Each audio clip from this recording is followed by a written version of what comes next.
I ask a simple question. She's been doing this for 30 years. Why the hell didn't you do it over the last 15, 20 years? On the day when I was in the Situation Room monitoring the raid that brought Osama bin Laden to justice, he was hosting the Celebrity Apprentice. Hillary Clinton and Donald Trump arguing at Wednesday's debate who has more valuable experience to be our next president. And it's time now for our Sunday group, GOP strategist Karl Rove, Fox News political analyst Juan Williams, Bob Woodward of the Washington Post, and Kimberley Strassel from the Wall Street Journal. Well, Karl, the conventional wisdom is that Trump was having a pretty good debate until he refused to say that he would accept the results of the election. Do you agree with both parts of that premise? I do, because look, what matters is not just simply the debate, but the aftermath of the debate. And he guaranteed that all that good work that he did in prosecuting the case, that he was the agent of change and she was the status quo, was wiped out in the controversy that came as a result of his answer to that question. And it continued for several days more. I mean, the next day he compounds it by saying at a rally, I believe in North Carolina, I'll accept the outcome if I win, guaranteeing that the story would go on for yet another day. And why is that such a big deal? Because people are saying, well, look at 2000, and which you were familiar with, and allegations of fraud. Why is it such a big deal way in advance, a president or a presidential candidate saying, no, I don't commit to respecting the results? Because as long as we've had our republic, we have had a peaceful transition of power. Now, there have been moments of acrimony and division, 1876, 2000, but we have had this great tradition of the peaceful transfer of power. Now, look, I want to say something about the hypocrisy of some Democrats on this.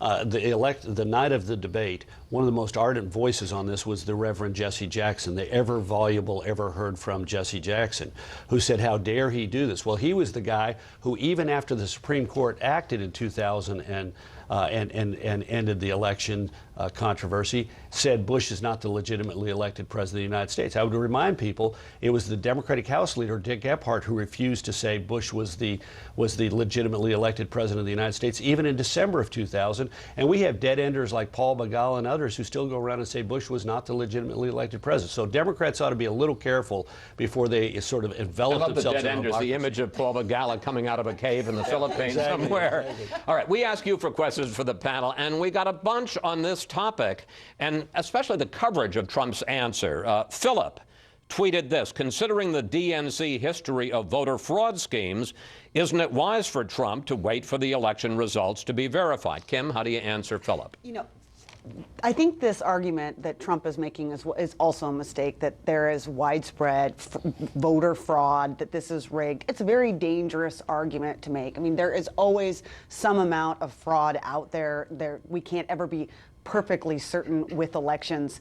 But to go that far, you're suggesting that there's a giant plot to stop him from becoming president, and it goes along with the not accepting peaceful transition of power. That all being said, I think that Trump is onto something with his broader claim about the system being rigged, not from an electoral perspective, but this is something a lot of Americans really do feel. You know, they look out there, they see an Obamacare system in which they're doubling their premiums, but Congress doesn't have to take part.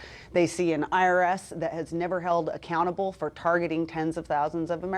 They see a Hillary Clinton FBI probe in which special deals are cut and she gets treated differently than any other corporate executive in which something like this happens. So to the extent he's now making that a theme in his campaign, I don't go so far as the electoral issue, but the rigging resonates. Then there are the allegations about the Clinton Foundation and pay to play, which I asked Secretary Clinton about in the debate, and she turned into an attack on the Trump Foundation.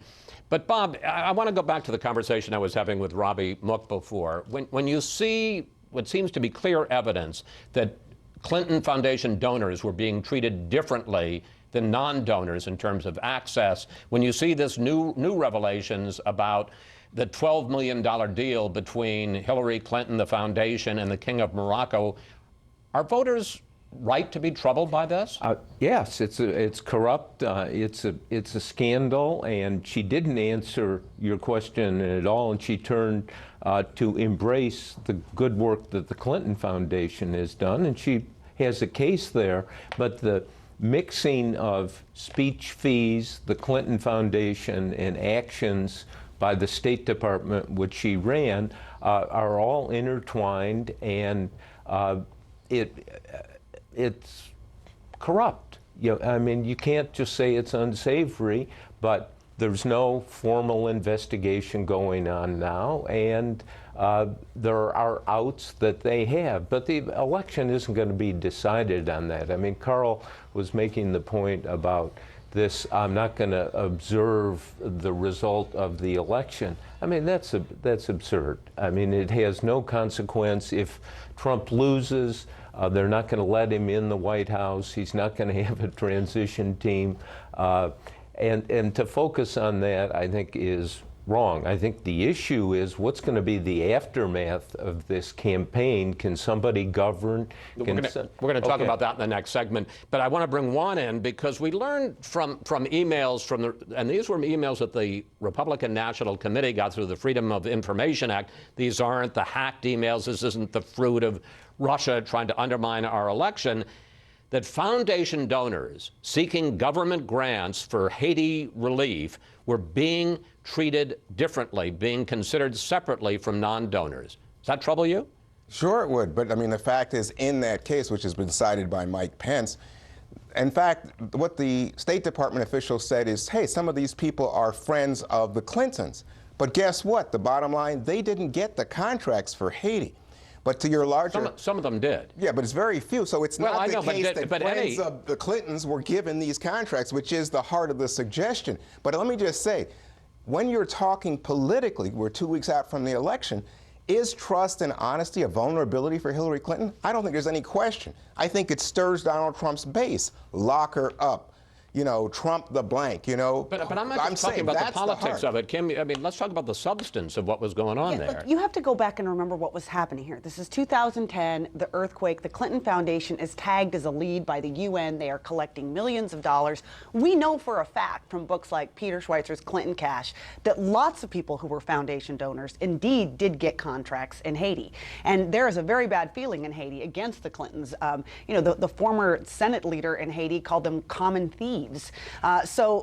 And then you take what we just found in these emails, and we know that indeed they were segregating, an official at the State Department, segregating out people who were considered VIPs of William Jefferson Clinton, special friends of the Clinton Foundation. There is no evidence, Kimberley, that they were given all of these contracts. That's just unfair. And I think the idea that you would make an equivalence between what's been going on with Trump and all of the lies and corruption. Let's just talk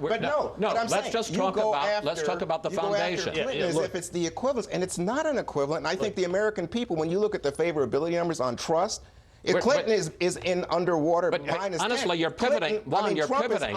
Why don't you talk about the Clinton Foundation? I'm glad to, but I'm saying it's not an equivalent. Can I just say this? The other email we're talking about is very clearly spelling out. Hillary Clinton said, I will go to Morocco if you give my endowment $12 million. She was gone from being Secretary of State, Kimberley. We actually don't know when that Wait, but even if she was gone from being Secretary of State, she was running for president. She was considering you don't think that the $12 million had had something to do with the fact that she was running and was likely to be the next president? That's what the emails reveal. It was a consideration. But the suggestion is that she made a quid pro quo arrangement. No. Give me the money and I'll show up and give a speech. Well, she wasn't giving the speech for free. Right, she didn't show up. She got the money and she ran. She didn't show up. Look, back to real Haiti. quick, and we got to go. Back to Haiti for a second. Look, Digicel with Dennis Ross, largest Irish contributor to the Clinton Global Foundation, gets tens of millions of dollars at USAID. Coruscant Industrial Park, largest single grant, goes to Wong Kim of CA, gets $124 million from the U.S., $100 million from the International Development Bank, and a Clinton donor. There's a broader issue here. Not only a Clinton donor, incidentally, he helped set up Cheryl Mills, the Clinton chief of staff in business. There's a real issue here, though, just quickly. She committed in January of 2009 to Senator Lugar said this is a confirmation hearing. At her confirmation hearing, this is a temptation for any foreign entity or government that believes it can curry favor through a donation.